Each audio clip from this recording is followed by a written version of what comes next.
When Mara moved into the house on Wexler Street, she told herself the silence would be good for her. The house wasn't old enough to be charming, but old enough to creak. It had pale gray siding and narrow windows that seemed to squint at the street. The realtor had called it cozy.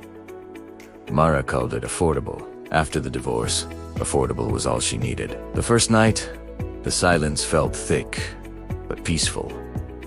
No traffic, no neighbors arguing, no footsteps overhead, just the faint hum of the refrigerator and the settling of wood as the temperature dropped. She slept deeply. It was the second night when she heard it. A knock. Soft, deliberate. Not at the door. From inside the wall behind her bed, Mara woke with her heart already racing, unsure what had pulled her from sleep. She held her breath. There it was again. Knock. Knock. 2 measured taps. Then silence. Her mind scrambled for logic. Pipes. Old wood, maybe a branch brushing the siding. She reached out and turned on the bedside lamp. The light flooded the room in warm yellow. Everything looked ordinary stacked. Moving boxers. The dresser she hadn't unpacked yet. The closet door slightly ajar. She pressed her ear to the wall. Nothing. After a minute of feeling foolish, she turned off the light and lay back down, just as her breathing slowed. Knock. Knock. This time, closer. Sharper. Mara shot upright. "Hello!" she called, her voice thin. The knocking stopped. She grabbed her phone and turned on the flashlight, sweeping it slowly across the wall. She half expected to see the drywall bulging inward. There was nothing. She didn't sleep again that night. The next morning, she examined the outside of the house. The siding looked intact. No loose boards, no trees close enough to scrape against it. She mentioned it casually to her coworker Daniel over lunch. "Probably squirrels," he said with a shrug.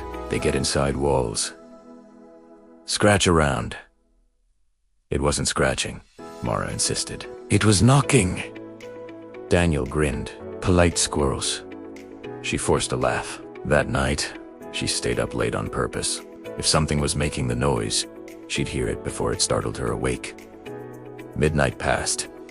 Then at 2 in the morning, just as her eyelids drooped, knock. Knock.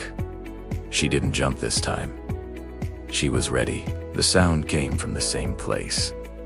The wall behind her bed. She stood slowly, heart pounding but determined, and knocked back. 2 taps with her knuckles. Silence. Then knock. Knock. 2 taps in response. Mara's stomach dropped. She hadn't imagined it. She pressed her palm flat against the wall. "Who's there?" she whispered, feeling ridiculous even as she said it. The wall was cold. Colder than it should have been. A long pause stretched out. Then, slowly knock. Just once, she stumbled back. The air in the room felt heavier now, harder to breathe. She flicked on the lights and didn't turn them off again. The knocking continued every night after that. Always 2 taps. Always between 2 and 3 in the morning. Sometimes it came from the bedroom wall. Other nights from the hallway. Once, unmistakably, from inside the closet. Mara stopped sleeping. Dark circles bloomed beneath her eyes. She jumped at every small sound. At work, she found herself staring blankly at her computer screen, replaying the rhythm in her mind. Knock. Knock. It wasn't random. It felt intentional. On the 5th night, she decided to record it. She set up her phone on the bedside table and hit record before lying down. When the knocking came, her body still flinched, but she didn't move. She let it happen. Knock. Knock. After 10 seconds, she whispered, "Why?" The response came immediately. Knock. Knock. Knock.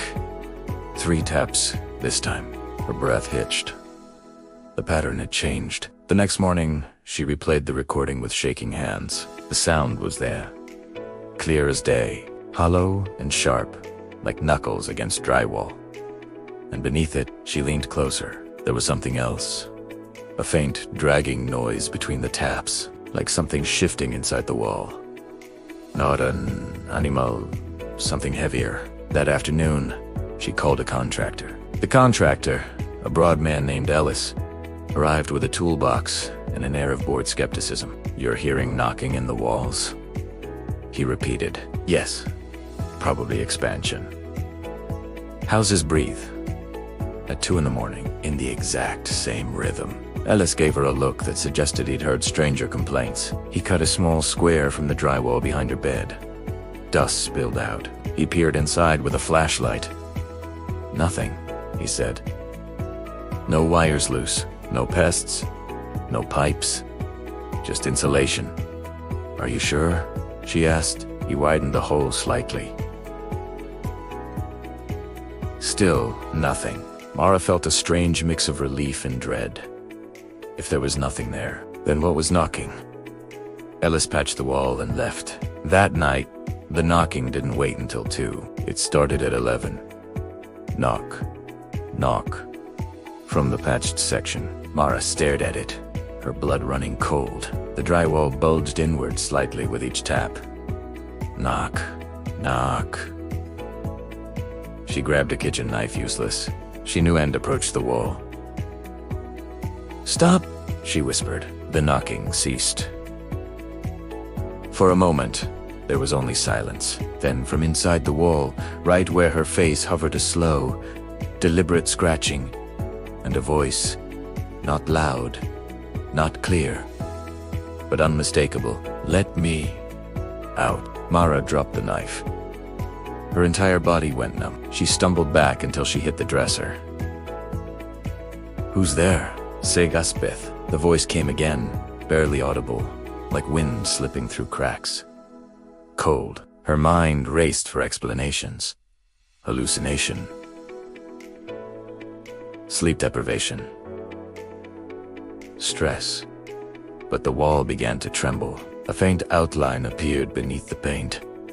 The shape of a hand. 5 long impressions pressing outward from inside the drywall. Knock. Knock. Knock. She didn't call the police. What would she say? Instead, she searched the house. Every room, every closet. The attic, the crawl space beneath the floorboards. Nothing. No hidden rooms.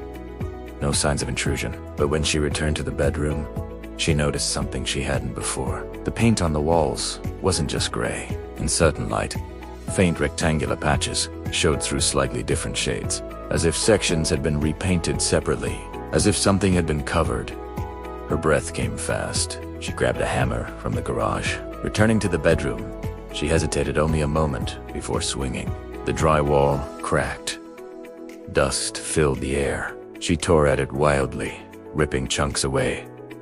Behind the wall was insulation, and behind that, wood. Old wood. Darker than the framing around it. It didn't belong to the house. It looked like a door. Narrow. Vertical. Sealed shut and hidden behind the wall. Her pulse roared in her ears. Knock. Knock. The sound now came from directly behind the wood. "Please," the voice whispered. Clearer now. "It's so dark." Mara's hands shook as she clawed at the insulation, exposing more of the door. There was no handle. No hinges visible, just wood nailed into place. She pried at it with the hammer, screaming as she worked.